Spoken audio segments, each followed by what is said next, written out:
Good afternoon.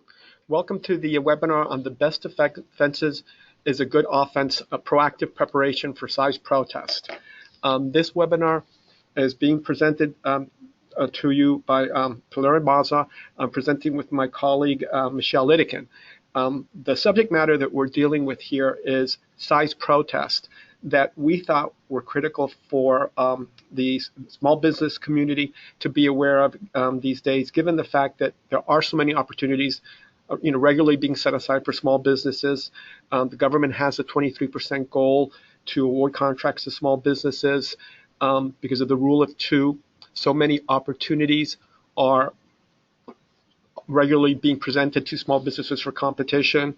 And small businesses are operating in a very competitive environment because it is so competitive. Companies that lose contracts to other small businesses often feel aggrieved and that the competition perhaps was unfair because their competitor had advantages due to their affiliation with a large business or another teaming partner. And that then creates a risk of a protest and increases the chances of protests being filed. Also, with so many programs out there that are based upon whether a firm is a small business, such as the 8A program, the WSB program, Hub Zone program, etc. Under all those set-aside, companies that are competing and win contracts are subject to potential protest. And lastly, because of the new SBA Mentor-Protege program, there are a significant number of small businesses and Hub Zone firms and WSBs, 8As, et cetera, that are forming mentor-protege relationships with their mentors in order to go after contracts while working closely together with their mentors. And that also is creating an environment where companies feel that perhaps the competition has been skewed. And many of these firms don't realize they can actually protest when they lose one of those contracts to a company that involves a mentor and a protege. By the same token, if you're trying to use the mentor-protege program in order to compete, you should know that if you structure everything well and you put in place good agreements and have structured the relationships in accordance with your MP agreement, you can avoid a protest. So what we're going to try to do today is go through some of the issues that we believe companies competing in the small business arena need to be aware of. As I mentioned, the presentation here is going to be given by yours truly, Tony Franco, a senior partner here at the law firm of PilieroMazza, and Michelle Litteken, who's one of my colleagues who I work closely with on many protests. And she's very familiar with these rules, particularly those involving GAO protests, but also size protest and just government contracting in general. So we will take turns giving the presentation as we go through the 33 slides we have. Quickly, for those of you who are not familiar with our firm, we are here in DC. We represent a significant number of government contractors of all sizes. We try to keep the community informed of the different developments that impact government contractors, particularly small businesses. And we handle for these clients not only their government contracting issues, but many of their corporate labor and employment issues. And one of the ways that we try to make sure our clients are aware of what's going on in the government contracting world is through different publications we have. In addition to webinars like this, we have the PMP Legal Minute, the Legal Advisor, a weekly update, just a number of different forms through which we try to get information out regarding developments in government contracting, as well as labor and employment and general corporate issues. Real quickly, before I turn the mic over to Michelle, I wanted to give everyone an overview of what we will be discussing. The first thing that we think is important for our audience to know is, what are the procurements that are subject to protest? As Michelle will indicate, there are just different kinds of procurement that may be protested. We do want to explain the protest process briefly so that those of you who have not ever undergone one of these protest process recognize the importance of the timeliness rules and how it all works.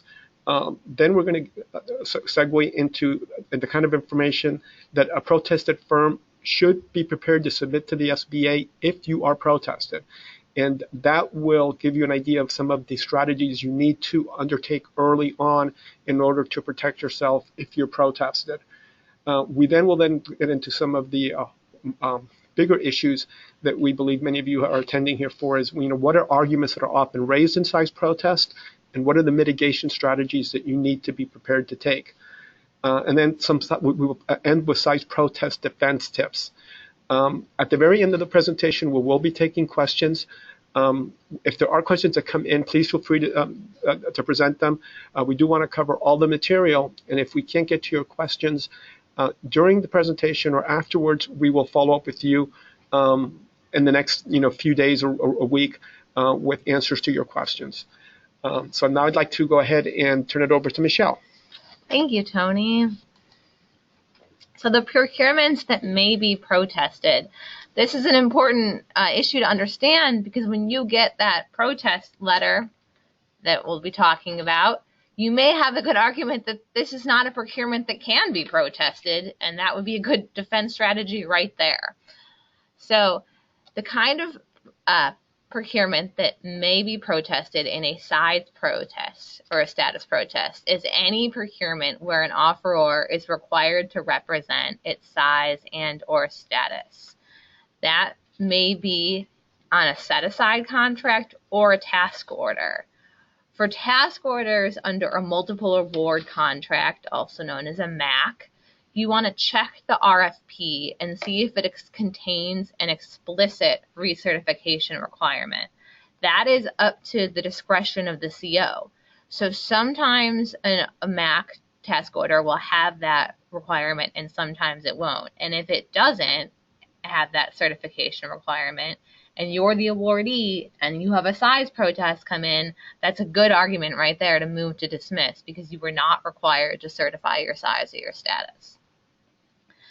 A SBA protest may be filed by an eligible offeror, the contracting officer, the SBA, or a large business when only one small concern submitted an offer, or the prime contractor or other eligible subcontractors for subcontracts awarded under the subcontracting program. Now, when and what to file. The filing deadline for a size protest or status protest is 5 days after you first learn the identity of the awardee or presumptive awardee. Now, it's important to recognize that in a set-aside contract, you'll often get a letter from the agency identifying the apparent successful offeror before there's an official notification of award. That is what triggers your deadline to file a size protest. So you need to be watching out for that and not just an official notice of award or notice of unsuccessful offeror. But if you do get just a notice of award, that immediately also triggers the protest. And some companies don't realize that agencies often don't follow the process required by the FAR, which is to give a pre-award notice. The moment you've heard that a particular company has been selected for award, you should consider the clock to be ticking. That's right. So that's your deadline. However, the contracting officer or the SBA may file a SBA protest at any time. Now, a size or an eligibility protest is typically filed as a letter. We see all different types of formality. Sometimes it's something prepared by a law firm. Sometimes it's prepared by the contractor itself. The letter should be addressed to the CO. There should be separate letters for protests involving size and eligibility issues, depending on the situation, because eligibility issues are directed towards the 8A program or the Hub Zone program or the WSB program, and there are specialized offices that deal with those issues. And you want to include supporting evidence. That's one reason why a lot of people, contractors will retain law firms to prepare the size protest, because they're able to compile the exhibits, find supporting evidence, find supporting case law, and really present the strongest case possible instead of a more informal letter. And this is your one shot to kind of present your argument, so you want to put the best case together initially. For size protests only, you can file your protest via telephone as long as you subsequently follow up in writing within 24 hours. Now, here's a little explanation of the protest process, just to help understand when you're preparing your defenses how the protest process works. The SBA is the organization that processes the protest. After the protest is filed with the contracting officer forwards it to the appropriate SBA office for processing. There are area offices for the SBA all over the country, and depending where the procurement is located, that's the area office that's going to be handling protests. The size protests and where the area where your firm is located is handling the protest. So, and the WOSB, the EDWOSB, which stands for Economically Disadvantaged Women-Owned Small Business Program, and SDVOSB, or Service Disabled Veteran-Owned Small Business Eligibility Protests, are handled by the SBA's Office of Government Contracting. And the Hub Zone eligibility protests are handled by the Hub Zone office. Within a few days after receiving the protest from the CO, the SBA will send a letter to the protested firm requesting a response. And the SBA is going to request a rather extensive amount of information. They're going to ask the firm to respond to the protest allegations. Sometimes that's just one or two arguments, and sometimes it can be a lengthy list of arguments. They're going to request corporate records, for example, your operating agreement, your proposal, financial statements and tax returns, a completed SBA Form 355, which we'll be talking about in a few slides, what kind of information you're required to put there. The SBA usually gives protested firms 3 to 5 days to respond. One helpful strategy is to request an additional 3 to 5 days, because you're required to produce so much information that having a couple extra days can be very helpful in getting your response together, especially if you're working with counsel. Being able to provide that information to your counsel and have discussions with counsel can take additional time, and having 3 or 5 days extra can be very helpful. And then after communications with the protested firm is completed, SBA will issue a decision. And the slide says typically 15 to 30 days. That's what the regulations contemplate. However, we've seen it take months. So it really does vary from situation to situation how long it can take. And if the agency has decided to let the protested firm begin performing the contract, then there's not a lot of urgency for SBA to decide the protest. So oftentimes it can take a little longer to get the decision issued. And if I can just add here, everything that Michelle has explained to you basically summarizes the way the process is supposed to work. But I do think it's important for you to understand that, there is the timelines and process contemplated by the federal acquisition regulations and the SBA's regulations, but there's also a certain reality because of the nature of the way federal government procurement has been taking place the past couple of years, and particularly given the increase in size protest, GAO protest, and the limitations in staff that the SBA has experienced in terms of processing protests. So, for example, where Michelle indicates that within a few days, or we indicate here within a few days of receiving the protest from the CO, the SBA will send the letter. We have seen more and more often that it's taking longer than just a few days. It depends really on how quickly the contracting officer how much work the SBA has on their plate with regard to getting that letter out, because that letter, even though it's a form letter, oftentimes asks for specific information tied to the protest. Also, if, for example, the procurement in question has been the subject of a GAO protest, the SBA may be aware of that. And so because there is a GAO protest, which will mean, and more often than not, that the procurement is stayed for about 100 days, there isn't the same rush for the SBA to render a decision. If there is no GAO protest, the SBA is under the gun to try to make a decision quickly, because once the contracting officer conveys the protest to the SBA is supposed to begin moving quickly to make a decision, since a procurement is on hold while the size protest is pending. And with regard to the extension of time issue, if you are going to ask the SBA for an extension of time, we also recommend that you first touch base with the contracting officer, because the SBA will not grant an extension of time in our experience unless the contracting officer agrees to it. Because the SBA is really trying to handle this protest as quickly as possible so that the agency can move forward with the award to the company that's been protested or to offer next in line if the protest is sustained. So the SBA will not normally grant that extension unless the contracting officers indicated that he or she has no problem with the extension. And I have seen extensions that are granted of a few days, but I've also seen extensions granted of several weeks, particularly where there is no urgent reason for the size protest to be turned around. So just keep that in mind, because as I will discuss in the next few slides, there's a significant amount of information you need to provide to the SBA, and you want to provide it to it completely and accurately. So, that's just critical during that whole process, that in the rush to get things out, you also get things right. Now, Tony, a clarification. Is this business days or calendar days? With regard to when the SBA gives you 3 to 5 days to respond. Oh, the SBA normally gives you business days. That's what I thought. Yes. The information. Now, we're not going to discuss the information a protested firm must produce. And the first thing that I think is of critical importance is that you understand this Form 355, which for every size protest, the SBA will request that the protested concern complete. And that's because this is the form that the SBA requires in order to essentially conduct a size determination. Because a size protest really results in what is called a size determination. And for the SBA to conduct a size determination, they need this form completed.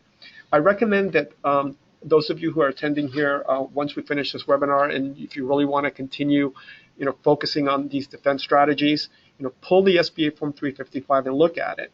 Some of the bullets we have here present the issues that are in that form. We could actually have the form up for you, but it can be very complicated, and that's where we often get involved with clients who are completing this form and are not completing it accurately. You should note that there is an instruction page to the form. I recommend that you read it carefully and consult with counsel if there's something you don't understand. You should note that because most size protests are alleging an affiliation with another company, most companies that are completing the 355 form will complete it discussing just issues involving their company, but the form requires that you submit information on the alleged affiliate. And that can be tricky because if you don't believe you're affiliated with another company, you may not be able to get that information. And yet the SBA is going to require that you try to assemble it. And they can draw adverse inferences if you don't have it. And this is where things get particularly challenging. But among the things you need to be aware of is, the SBA's Form 355 is designed for the SBA to be able to get a good full picture of the company whose size is being protested. So they're going to want to seek documents like the Articles of Incorporation, bylaws, shareholders agreements. The documents can show who owns the company and how that ownership is structured, because that can have an impact. If you have a small business that is owned by an individual, but the minority owner is an individual that has an interest and controls a large business, or your minority owner is a large business, they're going to be focusing to see whether there's any potential negative control by that individual who's a minority owner, but who owns a large business, or by any of your minority investors. The same thing with these other documents. There may be bylaws that have provisions that preclude the individual upon whom eligibility may be based for these companies to qualify, for example, under some of these other programs, 8A, et cetera, where they exercise negative control because of quorum requirements. So the SBA is looking at that. They're looking at sales by NAICS codes to have an idea as to whether if your company is alleged to be an affiliate with another company, are they operating in the same or similar line of business? They're looking to see, where the different owners, partners, and members, where they live, who the officers are, people who are in all these key positions, which are key positions that place them where they can control the company in some way. And sometimes that's what's called positive control, meaning it's very obvious that they control the company, or negative control, where it's not that apparent, but according to the SBA's rules, oftentimes driven by the case law, reflect that there is negative control because of their ability to preclude the majority owner from running the company the way they'd like. Now, the form also will require that you provide information on your number of employees, which is really only relevant if you are being protested and the procurement is one that is based on employee base count as opposed to revenue base count. The next thing that needs to be provided is your gross sales and receipts. And keep in mind, this is a critical number that you put in there because it should reflect what's on your income tax returns. Because in determining a firm's size, the SBA looks at the company's income tax returns. And there is a certain way that the SBA looks at your income tax returns to determine receipts. So you want the information to be consistent from your income tax returns to the 355. Then another thing that the form requires is you provide all this material about your affiliates, including, affiliates that you admit are your affiliates, but also those which that you do not acknowledge, that you really do not believe they are affiliated, but that a protester has alleged you're affiliated with. And to the extent you're working with companies that you really have no way of forcing them to give you this information, but you are on collegial terms with them, and perhaps you've teamed and they recognize that this is a protest that because you've teamed, you need to figure out how it is that you make it go away. They can submit information in sealed envelopes so that the SBA can take a look at it. So one of the things that the SBA is going to be looking at there is if there are affiliates or alleged affiliates. Is there any common ownership, common management? What are the NAICS codes in which the companies operate? If two companies look like they're affiliated, but they're really operating in very different lines of business and not doing any work together, there could be a very good argument to be made that they are not affiliated. Now, that does not mean, though, that there may not be other documents that would suggest that despite the lack of interaction between the two companies, if you have common owners and common managers, it's not going to save you that you're operating in different lines of business. We have clients who, for example, tell us that they own a company that provides IT work, and then they may have a real estate company in another part of the country, which they don't realize that real estate company's revenues count against them. And the same thing would go with regard to any other entity they're affiliated with, even though they may actually be doing very different business. And among the things the SBA is looking at is, what kind of financial assistance is the alleged affiliate providing? Are they providing surety bonds or loans? Do you share any employees? Do you engage in any subcontracting arrangements? Same office is a big one. You have to have same offices. If they're in the same building, for example, it's critical that you identify that they're operating with different lease agreements on different floors. The SBA has found that to be okay, but some companies don't realize that the way that they're operating, because they know the landlord, may create a perception that there's an affiliation, and you have to make sure you've documented everything well, demonstrating an arm's length transaction.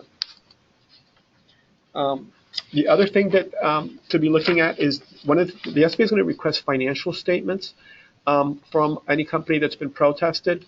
And among the things you'll see on the list of documents that normally the SBA requires in the cover letter is that you also provide statements from shareholders, annual statements to shareholders, which frankly, I don't know of any small business that actually does that. No small business actually provide annual statements to shareholders because they're just so small, they're not providing those. And all you need to do is indicate that's not applicable. Again, with regard to the tax returns, it's critical that you provide them. Keep in mind that if you do not have tax returns for the last 3 years, because, for example, let's assume that you've been protested on an award that was recently made, but your income tax returns have not been completed for 2016, you can submit the financial statements, and that's what the SBA is going to be looking at. Now, that does mean that you may need to provide a declaration or an affidavit from your accountant as to how it is that you derive the numbers which you are indicating are the appropriate ones for the SBA to consider. And lastly, as I mentioned earlier, the SBA is going to be looking at the corporate documents, such as the shareholders' agreements and bylaws, to determine whether perhaps an individual who is an owner in a company that is alleged to be an affiliate somehow has some ownership or ability to control your company. And that is oftentimes how companies end up getting in trouble when they are protested.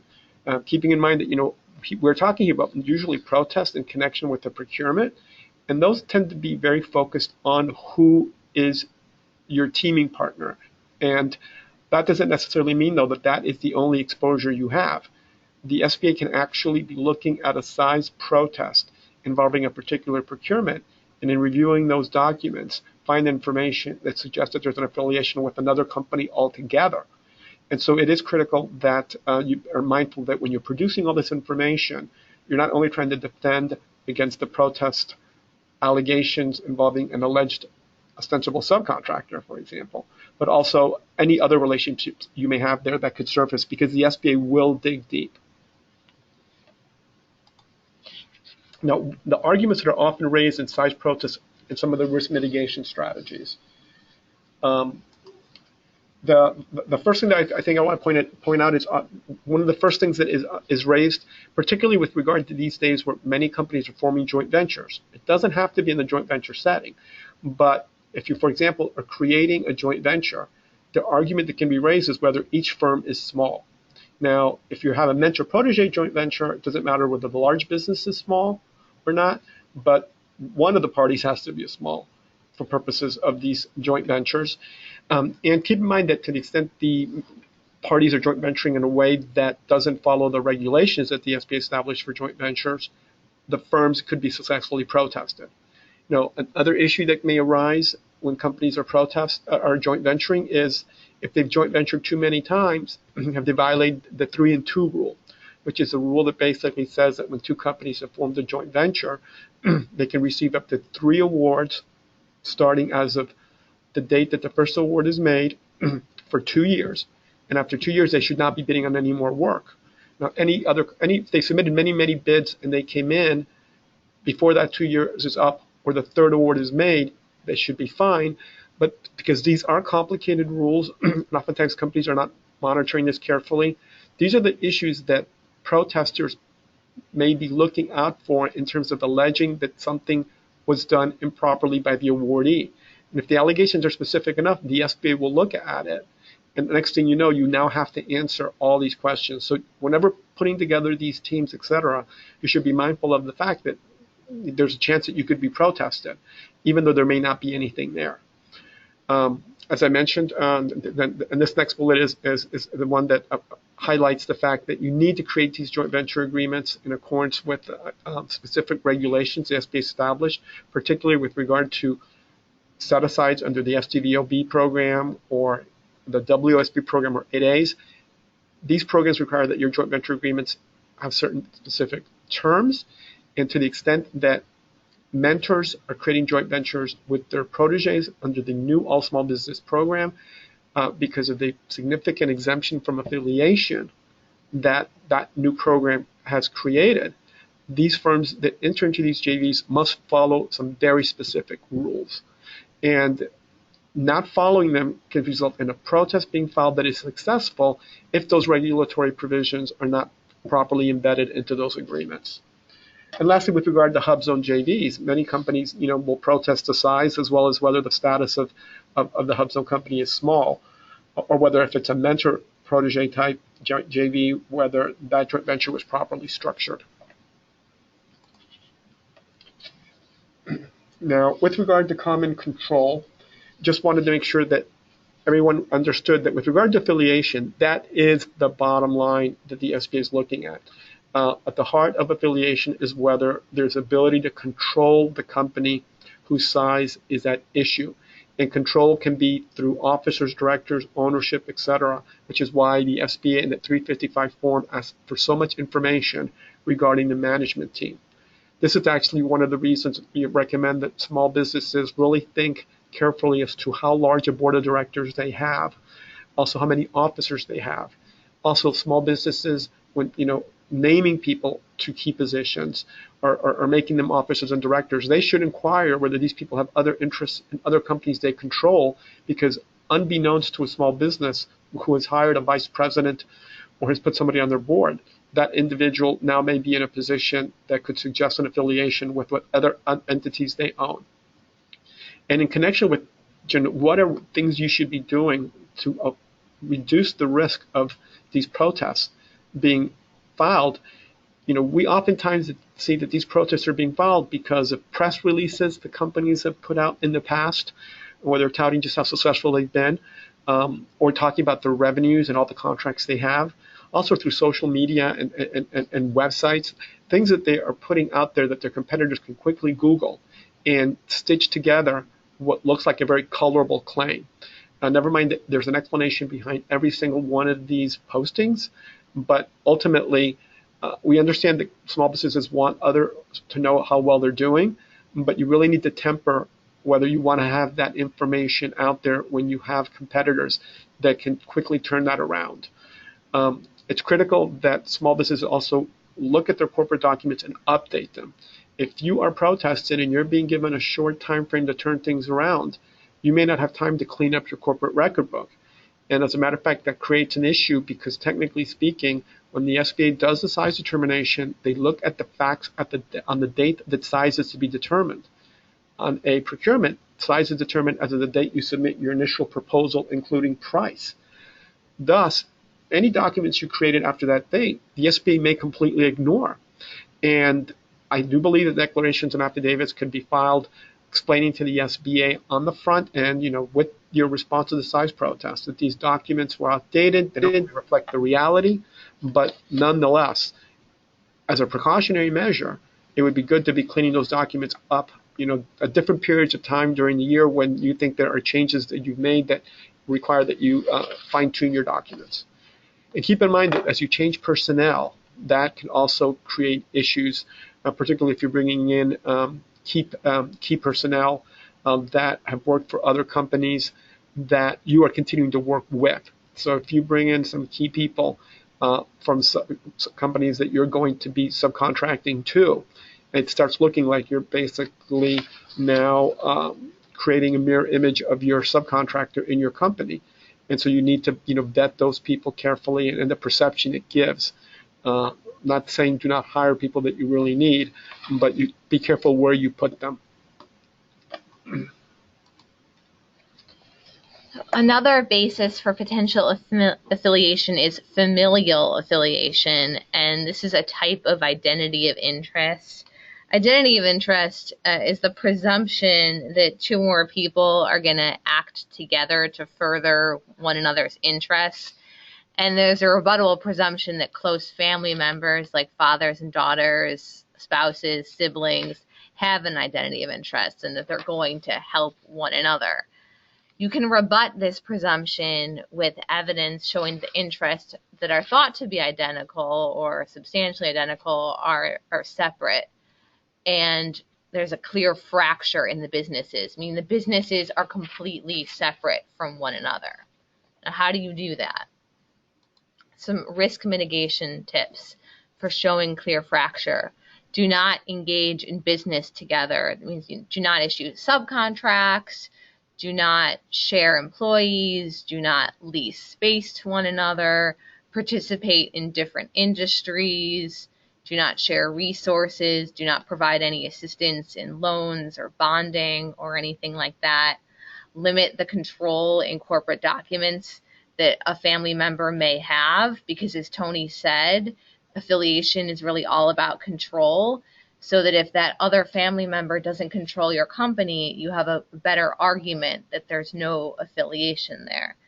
And much like Tony was saying about the social media and the press releases, one thing that people will look for in trying to make this argument is public information to show what other companies your family members may be involved in.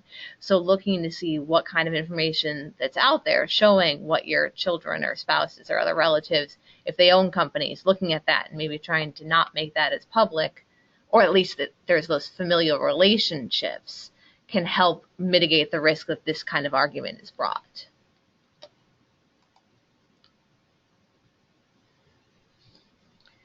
The next possible basis for affiliation is common ownership. And this is another type of identity of interest, because you would once again presume that people who own companies together are going to try to help each other in some way. It occurs when an owner, a partner, a member, or principal stockholder, and we say principal stockholder, that's someone who owns a larger interest. Generally, if it's less than 10%, that's not going to be a major concern for the SBA, but when you get into people who own 20%, 30%, or it's also worth noting that the SBA will presume that family members' shares will be aggregated. Sometimes people will, a father or a mother will spread out the interest amongst their children in an attempt to avoid having affiliation, but the SBA will presume that those interests are aggregated, and then a family will be deemed to control a concern. So when any of these people own one company and then own another company, there's a presumption that those two concerns are affiliated. And you can mitigate that risk by focusing on the control. Because although you may own a company, if you don't control it based on what is in the corporate documents, the operating agreement, then you lessen the risk of affiliation. If you have a clear fracture, if you do not engage in business together, that will mitigate the risk. And once again, if you don't share offices, resources, employees, provide financial assistance, that lessens your risk of affiliation. Common investments is all similar. It occurs when two or more individuals hold ownership interest in two or more companies. We find that people often don't realize this is happening because they'll own a 5% investment with someone here, and then a couple years later they'll do a deal with that person again and hold another small ownership interest. And over time they hold 2 or 3 things with the same person, and they don't realize this is happening. But just holding a few small interests with the same person creates this presumption. You can mitigate this risk by selling the assets, minimizing the number of commonly held assets, not engaging in business together. If these companies are in 2 different NAICS codes and they don't participate in any of the same business lines of business, that's helpful. If they, once again, don't share offices, resources, or employees. If there's no public information tying these companies together, that's helpful to point to the SBA to show these companies are entirely separate.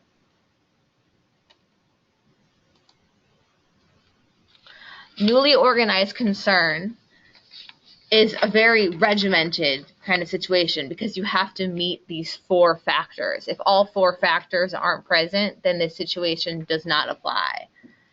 This occurs when a former officer, director, principal, stockholder, or managing member, or key employee organizes a new firm. A key employee is someone in a position of critical influence or a substantive control. That is someone who, it's generally like a management position. It's not a lower level employee. Someone who has control. Often it's someone who's in business development, someone with authority. And then that new concern is in the same or related industry, and the person who organizes the new concern is also going to have a key leadership position in the new concern. And then your business, the former concern, is furnishing or will furnish this new business with contracts or some other kind of support, whether for a fee or otherwise. That's when you get a newly organized concern, and then a protester is able to argue the new concern is affiliated with the old concern. And that protest allegation could be raised towards the new business or the old business.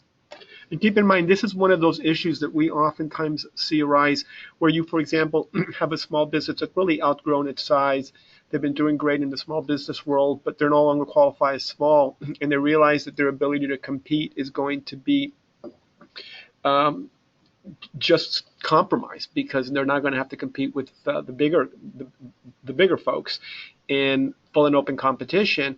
And they realize that where the competitive advantage exists is with small business set asides, and they may have employees that may realize are going to have to move on. Their longevity with the company may not be there because they've been working on these contracts, and they may feel that these employees maybe should go out and start their own businesses. And in their minds, they're thinking, we'll help them out. We'll be able to be subcontractors to them, continue keeping some of that work while these people have jobs, etc. And all that's very laudable, except it can also be perceived as a now large business positioning itself to essentially run another small business through employees that it used to have. And now keep in mind that, as Michelle mentioned, you have to fall within the requirements of this rule in order for the SBA to find affiliation. So, that doesn't concern us as much when you're talking about someone who's not a key employee, because the argument then is, no, this person just was a lower level employee. Nonetheless, you have to be mindful that someone could protest if you are involved with a lower level employee that is not a director, officer, etc., and helping them start their business. Because putting this rule aside, the SBA has another rule, which is the totality of the circumstances test. It's not really a rule, it's a test, where if they can't find you affiliation for one reason, but there are other factors that suggest an affiliation, they can find you affiliated for those other reasons. But that's normally how this rule gets triggered. Individuals who are trying to work with some of their key people so that they can go out and continue getting small business contracts while they perhaps help them launch their businesses and figure out how it becomes a win-win.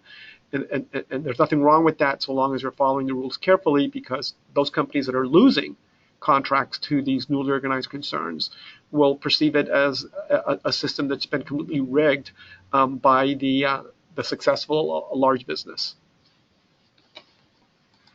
So the key is to be aware of what the confines of the rule here are, and to avoid falling within its parameters, and not to provide assistance when an employee leaves to start a company.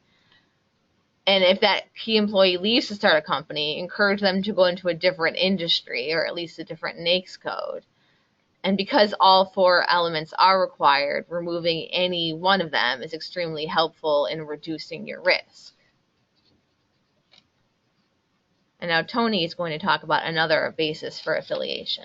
Now, this is the ostensible subcontractor rule, which is the one that, frankly, is the rule we see most often being invoked when size protests are being filed, particularly around this time of year when so many contracts are awarded being made.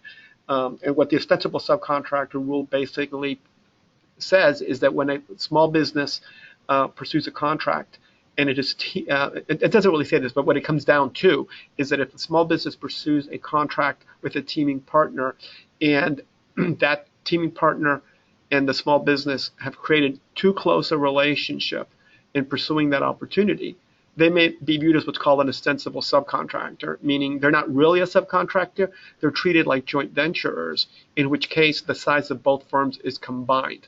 Now keep in mind, there's nothing wrong with that if the combined size of both the prime and the sub is below the size standard assigned to the contract. But if the combined size of both firms assigned to the contract is now over the size standard, they would be disqualified. And so whenever we get these protests, the first thing we want to look at is the proposal, their teaming agreement, exactly how have they presented themselves. Because at the heart of the matter with regard to a determination as to whether there's a violation of this rule is whether the proposed subcontractor is going to be performing the primary and vital requirements of the contract, or if it looks like the prime contractor just really relied upon them too much, what's called unusual reliance. And these are the terms of art that are in the regulations that require that the companies explain why it is that these two circumstances do not exist. Because the SBA also has what's called the totality of the circumstances test. They're going to look at everything. And the SBA has created these rules because there was a point in time where there were specific factors the SBA looked at.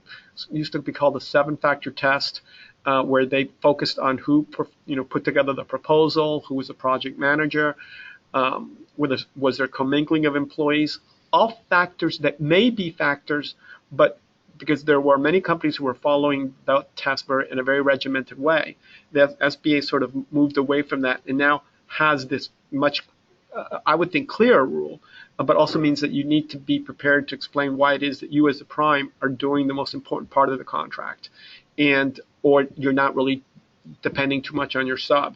And there's a lot of different ways to make sure you try to show that by, for example, not giving your subcontractor, up to 49% of the work, or giving them some of the most important key positions or key personnel positions. When a company is protested based upon a violation of the ostensible subcontractor rule, they should know that that's not going to impact their size on other procurements. It's normally applicable only to that contract. So if they happen to lose well, they'll lose that contract unless they appeal, and on appeal, the decision gets reversed. And by the way, even in those cases, you may still have lost a contract, because once you have lost on a size protest, the procuring agency may move forward with the award with the offeror next in line. But to the extent that a size determination does have significantly adverse consequences on a company, the worst is when there's a general finding of affiliation, where the SBA has now determined that that's it, you're no longer small for anything. So therefore, you have to notify all your contracting officers. You can't bid on anything else. If it's contract specific, that means you've lost that opportunity. And what the SBA is looking at is some very unique situations to each procurement. What did the solicitation require? So it's important that the response explain, look, this is a solicitation A, B, and C, and as a prime, we are doing A, B, or whatever. Also, they're going to look at the teaming agreement. And they're going to be looking at any subcontract which normally has not been entered into when a size protest is filed, because the award has just been made. And most small businesses are operating under teaming agreements. So the two pieces of paper that the SBA will focus on is, what does your teaming agreement say as to how you were going to go after this contract, and what does your proposal say? Because if the proposal says something very different from the teaming agreement, and it's very clear that it's all about your sub, you may find yourself with an adverse size determination. Now, again, as the rule suggested earlier, you want to make sure that you have identified what is the most important aspects of the contract, so that the prime contractor is doing it. Oftentimes these contracts, everyone's doing the same thing. And when the work is really the same, you just brought in a subcontractor because maybe they were key for you to getting the contract, or they had the relationships that helped you learn about the opportunity. It's not going to then matter in terms of what kind of work you're doing. The SBA recognizes that you're viewed to be performing the primary and vital requirements of the contract if you're doing the majority of the work. So you want to make sure that it's very clear on papers that you're going to be doing the majority of the work. Also, you should be prepared to explain that you, as the prime contractor, small business, were responsible for preparing the proposal, or to the extent that you hired consultants to help put together the proposal, that it was you who was hiring the consultants, etc., and that you were involved in the whole procurement process with regard to discussions with the agency, the submission of the proposal, that everything was sort of emanating from the small businesses' offices. And it's also critical to think about, if you're going to perform this contract, where are the people coming from to do the work? Are you going to be hiring them from the incumbent, or are you going to be hiring them from your subcontractor? And since past performance is so critical these days in many source selection decisions, it's important whether you have the relevant experience, because we have seen size protests filed alleging that the small business just had no experience. And because they had no experience, there's no way they could really have received this award without relying upon the experience of their subcontractor. And there are situations where that happens, and the fact that there may be one factor in particular that isn't really helpful doesn't mean that you may not have a number of other factors that you can then bring to the SBA's attention that would show that, in fact, you really are in control of this proposal effort, and that you will be in control of the contract. And looking at the totality of the circumstances, the fact that you don't have the relevant past performance and experience should not in and of itself be something that results in a successful protest. But that does mean that you need to do a very good job at having papered everything up front, which is why it's early in the process. You need to be thinking where you have the Achilles heel that could hurt you if someone protested. Now, with regard to the economic dependence rule, this is a rule that has been in the books for a while now. There's two aspects to it. One of them is the identity of interest rule, which was touched upon by Michelle earlier. And the identity of interest rule is the one that Michelle said is, if you have a group of people who seem to always be investing together, they seem to always be interconnected. The reason why the identity of interest rule is viewed as creating affiliation is because it suggests some economic dependence. But one of the elements of economic dependence can also be if you are a small business and you're getting a majority of your revenues from one particular customer. And if you get 70% or more, that is a problem, because the SBA's has issued regulations that make clear what the case law was saying is that if you 70% or more of your revenues come from another firm, then you're going to be affiliated. You should keep in mind that if you're a new company, this often happens, and the SBA recognizes that what are called newcos may have this problem and will not be deemed to be affiliated. It is a presumption, so it can be overcome, but nonetheless, it's of critical importance that when you're out there bidding on these contracts, and or if you're teaming with a small business, that you get to the bottom as to whether they may not be deriving a majority of their revenues from one source. Because oftentimes companies just do not realize that their teaming partners are getting all their business from one other company that creates an affiliation. And some companies themselves are bidding on work without realizing that that is considered a no-no, particularly for more established companies. And you can't fracture that relationship by going down in terms of the numbers. But it is surprising to us how many companies, when we talk to them, all of a sudden reveal to us that, the majority of our revenues are coming from, ABC company. And they just think, well, that's just the nature of the way the business has developed, but that could create a significant problem. Now, with regard to economic dependence and risk mitigation, obviously the thing to do is to try to diversify your business base, which is easier said than done. But I think that it's critical that if you are getting a lot of business from another company, you explain to them the situation, and perhaps they have other relationships with other companies that somehow you can enter into subcontracts with those other entities. And to the extent that those other entities then get the work you had and they give you the work, it will reduce your dependence on that specific company. Think also of creating joint ventures with other entities that you may want to pursue the work with. And that will allow you to not only diversify your base, but also, arguably, decrease the revenues that are going through your company because you're splitting them with a joint venture partner. And because you are giving some of your work to a joint venture partner, they may give you some work through some other opportunity. And one of the critical ways of trying to reduce this economic dependence is, think about whether those entities may want to become your mentor. There are issues with regard to creating mentor-protege relationships with entities that you're already affiliated with. So I would warn against moving forward, fast forward on a mentor-protege relationship with the company that you're already affiliated with. But if you think that's going to happen, that you're going to be too dependent on one company, you may want to get that mentor-protege arrangement in place. Or once your numbers have gone below that 70% threshold, start thinking about whether you perhaps may need to have them as a mentor so that if the numbers get out of skew in the future, it could be protected under the umbrella, under the shield from affiliation offered by the SBA's rules when you have a mentor-protege relationship. Okay, our last topic is size protest defense tips. So the whole message of this webinar has been be proactive. So that's defense tip number 1. And you've taken the first step by attending this webinar.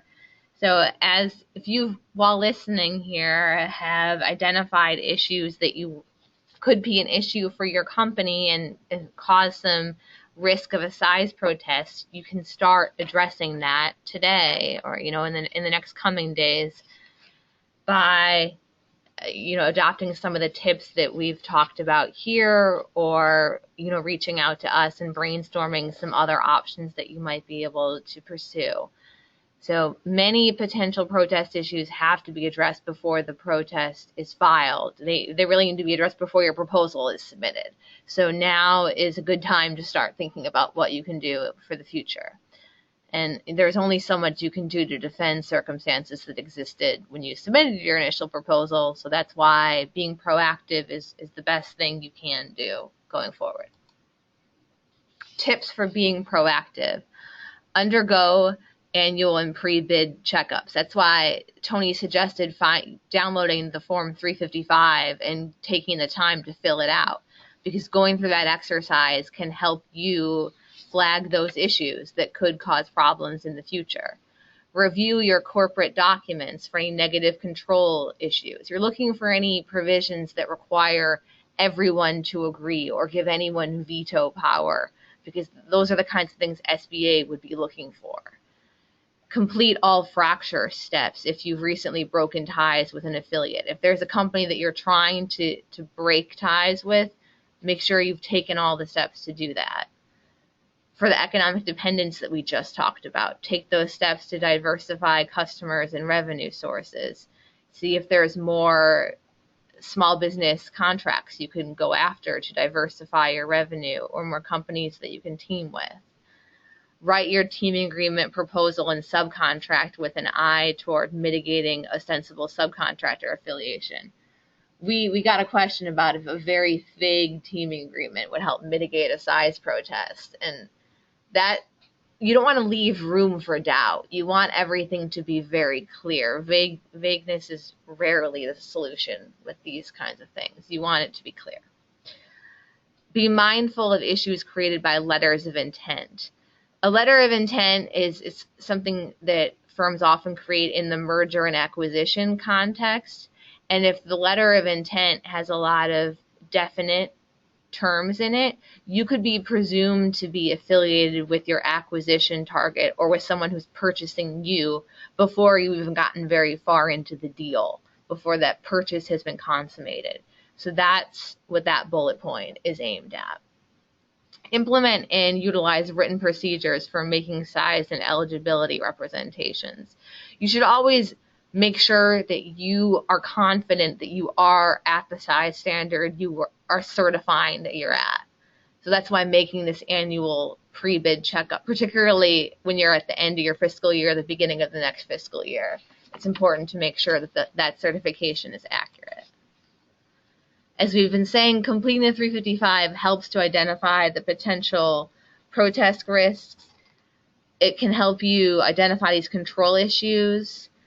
Looking at your revenues towards the end of the year, if you see that you're getting close to your cap for the size standard that you often are submitting proposals under, you may be able to defer a large payment into the next fiscal year and help keep yourself under your size standard. For some of these potential affiliates, right now they may be a small company and it may not be a significant concern that you're affiliated with them. But in the future, they may grow larger, you may grow larger, and it could be a concern. So identifying those issues now is helpful. Just real quick, too, with regard to the 355, one of the questions we received is if there's a JV and it's protested, does each member of the JV have to provide a separate form for 355 or one combined 355 for the JV? And what the SBA will do is they will ask the JV, because that will be the entity identified as the awardee, to complete the 355. But, frankly, the problem with that is that many of these JVs are new legal entities formed as LLCs, and they really won't have any revenues for the last 3 years. And so the SBA is not going to really get much of the information it needs from that 355. So we normally recommend, and we've seen the SBA request 355s from each joint venture member. That said, to the extent that these 355 forms does require that you submit so much information, and they do capture who the owners are and information on the owners, I could see one 355 being completed for the JV, that if you're providing a very fulsome and complete response, provides the SBA everything they need to conduct a size determination with one 355. It just seems to be that it's probably simpler if you have two 355s, and I would recommend that any company that is joint venturing, before they submit their proposal, actually consider asking their joint venture partners to complete a 355 so they can essentially confirm that there's not going to be a size issue before you even joint venture and bid on a contract. And I will say, if SBA has any questions, they will come back. We've had size protests where they come back multiple times with clarifications and questions. You don't want to guarantee that's going to happen. You want to provide comprehensive responses, but they will often come back. Now, final tip is to keep current records. You want to make sure you have up-to-date financial statements. You want to make sure you know where your corporate records are. You want to make sure you can get the necessary information from alleged affiliates. This is because you're only going to have a few days to provide your response. And being able to get that information quickly, get it to your lawyers if you're working with lawyers, helps your team get everything together, provide a good response to SBA, and help ensure that you're able to keep doing the business that you want to keep doing and not be tied up defending a size protest. Now, with regard to questions, we have been trying to answer them during the course of the presentation. I do see one here that we did not get to that I want to address. The question is whether, if you are an active participant in the 8A program and the SBA has all your documents that are current, whether a firm would need to submit the 355 in supplemental financials. And yes, they would, because the information that is submitted to the SBA on an annual basis, although it contains much of the information the SBA's area office needs for purposes of doing a size determination, that information is required by a different office altogether. And you have to be mindful of the fact that the SBA, when doing a size determination, is looking at your size at the date you submit your proposal. So it may be that the date you submit your proposal is so off from the information that was submitted with your annual report that there's no way it could be accurate, even if they were looking to get it from the SBA because it was held in some other office. Another question we received here is if you own two small businesses in the same NAICS category, can they form a JV? And they can. The only thing is that you may not be subject to the exemption from affiliation that currently exists for two small businesses as a joint venture, because there is a rule that allows two small businesses to joint venture and they won't combine their size so long as each is small. But I think there may be an issue, though, if those two small businesses really are not independent businesses. If they're under common control, I would think that each of them has their revenues combined, and if their combined revenues, just by virtue of the fact that they have this common ownership, puts you over the size limit, you have a problem, and you wouldn't be eligible. That's all the questions we received. Yeah, those are all the questions we've received, so I think we're in good shape. If you do have any other follow-up questions, please don't hesitate to reach out to Michelle or me. We'd be happy to take them. It's really a privilege. All the questions we got always give us food for thought, and we hope you found that helpful and valuable. Take care, and until the next one, bye-bye.